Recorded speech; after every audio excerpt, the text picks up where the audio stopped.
दोस्तों, आज की इस वीडियो से मैं लेके आया हूं आपके लिए एक नई सीरीज, वो है होम रेमेडीज सीरीज। क्योंकि हर किसी के लिए हर जगह हर मेडिसिन उपलब्ध नहीं होती, लेकिन उनके घर में ही बहुत ही अच्छी अच्छी मेडिसिन उपलब्ध हैं जिसके बारे में आपको जानकारी नहीं है। तो उसके लिए मैं एक्सपर्ट वेलबींग आया हूं आपको उन होम रेमेडीज, उन होम मेडिसिन के बारे में जानकारी देने के लिए। तो आज की वीडियो में हम बात करने वाले हैं एक्ने की प्रॉब्लम, जो कि हर यंगस्टर्स को खासकर होती है उनके मॉडर्न लाइफस्टाइल की वजह से। उसकी क्या होम रेमेडीज हो सकती है वो हम देखेंगे।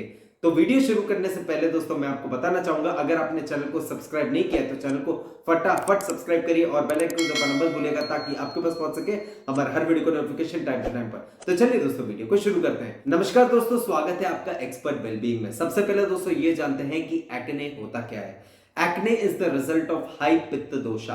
अब पित्त दोष क्या होता है? पित्त दोष इज द हीट, फायर या फिर गर्मी। अब जब ये पित्त दोष हाई होता है तो वो स्किन के नीचे जाके अक्यूमुलेट हो जाता है। अब ये स्किन के नीचे जाके अक्यूमुलेट होगा और वो बढ़ता ही रहेगा तो वो बाहर निकलना चाहेगा। तो वो बाहर कैसे निकलेगा? पिंपल्स या फिर एक्ने के थ्रू। अब इसके रीजंस क्या क्या हो सकते हैं दोस्तों? Emotional stress, premenstrual hormonal changes, exposure to chemicals या फिर सनलाइट, बैक्टीरियल इंफेक्शन या फिर आपके डाइट में कोई ना कोई गलती। अब दोस्तों ये 5 रीजंस निकल के आते हैं पित्त दोष के हाई होने का।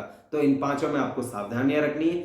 दूसरी चीज, पित्त दोष अगर हाई हो गया है, एक्ने और पिंपल आपके हो रहे हैं, तो उसका क्या सॉल्यूशन निकल के आता है? सबसे पहले तो दोस्तों आपको पित्त पैसिफाइंग डाइट फॉलो करना पड़ेगा, मतलब वो डाइट जो पित्त दोष को कम करेगा। तो दोस्तों कम कौन करेगा? अवॉइड स्पाइसी या फिर फर्मेंटेड फूड। स्पाइसी मतलब तीखा, और फर्मेंटेड यानी दही, पुराना दही आप खा रहे हैं, छाछ जो बहुत दिनों से रखी हुई है वो आप खा रहे हैं, पनीर बहुत दिनों से रखा हुआ वो आप खा रहे हैं। इसके अलावा अवॉइड सॉल्टी फूड, मतलब बहुत ज्यादा नमकीन खाना आप ना खाएं जिसके अंदर नमक बहुत ज्यादा हो। फ्राइड फूड आप ना खाएं जैसे कि पिज्जा, बर्गर और ये फ्रेंच फ्राइज वगैरह, आलू समोसा वगैरह, ये चीजें जो तला गला है वो चीजें आपको अवॉइड करनी है। इसी के साथ साथ आपको सिट्रस फूड्स अवॉइड करने हैं, यानी आपको खट्टी चीजें अवॉइड करनी है जैसे कि लेमन, ऑरेंज वगैरह, ऐसी चीजें जो खट्टी हैं, फ्रूट्स जो खट्टे हैं, और फूड्स जैसे कि लेमन वगैरह जो खट्टे हैं वो आपको अवॉइड करने पड़ेंगे, पहली चीज। दूसरी चीज क्या करें? दूसरी चीज दोस्तों 3 मेजर हर्ब्स जो आपको पास की पंसारी की जो दुकान है वहां पे आपको मिल जाएंगे। कुटकी, गुड़ची और शतावरी, तीनों का आप पाउडर बना दीजिए। पाउडर बनाने के बाद में इक्वल पोर्शन, मतलब जैसे कुटकी का पाउडर का 1 चम्मच, तो गुड़ीची का 1 चम्मच और शतावरी का 1 चम्मच, तीनों को इक्वल पोर्शन में लेके दिन में 2 से 3 बार उसका काढ़ा यानी चाय बना के पीजिए। अब उसकी चाय कैसे बनाए? 1 लीटर पानी में 1 चम्मच डाल के उसको 1/4 आपको रिड्यूस करना है। उसको जैसे आप चाय एंजॉय करते हैं वैसे ही आपको एंजॉय करना है दिन में 2 से 3 बार। और अगर आपकी ये जो 3 हर्ब्स है ये आपको नहीं मिल रही है तो कोरिएंडर, क्यूमिन और फेनल सीड्स, मतलब कोरिएंडर मतलब धनिया, क्यूमिन सीड्स यानी जीरा और फेनल यानी सौंफ, इन तीनों को इक्वल पोर्शन में लीजिए, इसकी चाय बनाइए और एंजॉय करिए। आप चाहे तो इसके अंदर थोड़ा सा हनी डाल सकते हैं। तो दोस्तों ये बन के आता है एक पैकेज ऑफ मेडिसिन जो आपका पित्त दोष कम करेगा, जो कि ओवरऑल जाके आपका एक्ने और पिंपल की जो समस्या है वो पूरी तरीके से सॉल्व कर देगा। और क्या क्या चीजें दोस्तों करनी है?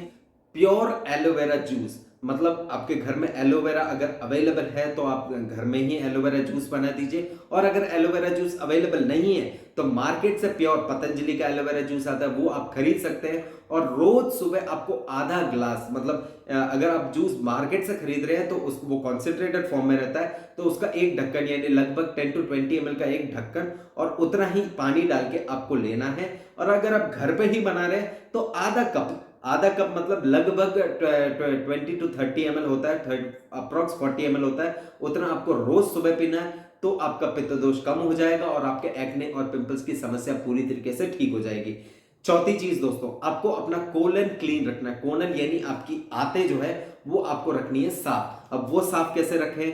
ऑल्टरनेट डेज में, मतलब एक दिन छोड़ के एक दिन, जैसे आप खाना खाते हैं रात को, खाना खाने के आधे घंटे बाद में आम्ल की चूर्ण, मतलब आंवला, सूखा हुआ जो आंवला है उसका आपको बनाना है पाउडर। वो आपको आधा चम्मच ल्यूक वार्म वाटर यानी गुनगुने पानी के साथ में लेना है। तो आपका सुबह पेट बिल्कुल साफ हो जाएगा। ये है आपका मतलब कोलन साफ करने का एक तरीका। अब कोलन साफ रहेगा तो पित्त दोष बढ़ेगा नहीं, तो एक्ने और पिंपल की समस्या आपकी पूरी तरीके से सॉल्व हो जाएगी।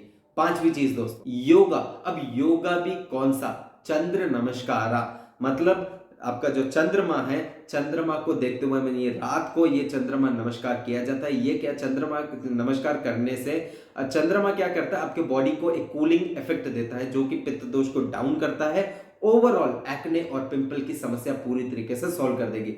सिक्स्थ दोस्तों, आपको रोज रात को लेफ्ट नॉस्ट्रल ब्रीदिंग करनी है। एक होता है राइट नॉस्ट्रल ब्रीदिंग, एक होता है लेफ्ट नॉस्ट्रल ब्रीदिंग और एक होता है अनुलोम विलोम। अब राइट नॉस्ट्रल ब्रीदिंग सुबह सुबह करते हैं, अनुलोम विलोम दिन में कभी भी कर सकते हैं, और लेफ्ट नॉस्ट्रल ब्रीदिंग मतलब मून ब्रीदिंग जिसको हम कहते हैं, या फिर चंद्रमा श्वास, जो कि रात को की जाती है। आपका राइट जो नॉस्ट्रल है वो बंद करके लेफ्ट नॉस्ट्रल से आपको श्वास लेनी है और फिर छोड़नी है धीरे धीरे। मैं नहीं करके दिखा पाऊंगा क्योंकि मेरी लेफ्ट नॉस्ट्रल जो है अभी बंद है, मुझे थोड़ा सा जुकाम हुआ है। और इसी के साथ साथ दोस्तों, सातवीं चीज, सुबह उठते ही मतलब जैसे ही आप बेड से उठें, आंखें खोलने से पहले आपके हैंड्स को अच्छे से रब करके, जैसे ही उसमें हीट पैदा हो आपके चेहरे पे रब करिए। चेहरे पे रब करने की वजह से आपका चेहरे की जो मसल्स हैं वो रिलैक्स हो जाएंगे, मतलब उसके चेहरे के ऊपर पित्त दोष जो अक्यूमुलेट हुआ वो धीरे धीरे करके कम हो जाएगा और आपकी एक्ने और पिंपल्स की जो समस्या है वो पूरी तरीके से सॉल्व हो जाएगी। अब दोस्तों ये तो रही सारी चीजें, जो सॉल्यूशन, जो होम रेमेडीज आपको करनी है। इसी के साथ साथ दोस्तों एक कॉशन या फिर सावधानी आपको रखनी है। वो क्या है? 99% ऑफ द टाइम एक्ने और पिंपल्स का जो रीजन है वो है इमोशनल स्ट्रेस। अब इमोशनल स्ट्रेस से आपको बचना है। वो कैसे? अनुलोम विलोम के योगा के तरीके हैं। इसके अलावा काम में बिजी रह सकते हैं, चीजों को वापस रिपीट मत करिए, ओवर थिंकिंग मत करिए। ये सारी चीजें आपको इमोशनल स्ट्रेस से बचाएंगी। इमोशनल स्ट्रेस जितना ज्यादा रहेगा, पित्त दोष उतना ज्यादा बढ़ेगा, तो एक्ने और पिंपल्स की समस्या उतनी ही ज्यादा होगी। तो दोस्तों ये एक मेजर रीजन हो गया, कॉशन या फिर सावधानी होगी, इसके बारे में आपको ध्यान रखना है। आज की वीडियो के लिए इतना ही। अगर आपको अभी भी कोई भी डाउट, कोई भी क्वेरी है तो मुझे नीचे कमेंट सेक्शन में पूछ सकते हैं, मैं जल्द से जल्द आपको रिप्लाई करूंगा। अगर आपको वीडियो अच्छी लगी है तो एक लाइक जरूर दीजिए और दूसरों के साथ शेयर करिए। खासकर आजकल के जो मॉडर्न जनरेशन है उनको शेयर करिए। और इसी के साथ साथ अगर आपने चैनल को सब्सक्राइब नहीं किया तो अभी के अभी चैनल को सब्सक्राइब करिए और बेल आइकन को दबाना मत भूलिएगा, ताकि आपके पास पहुंच सके हमारे हर वीडियो को नोटिफिकेशन टाइम टू टाइम पर। तो चलिए दोस्तों, आज के लिए इतना ही। तब तक के लिए stay fit, stay healthy, stay tune. नमस्कार।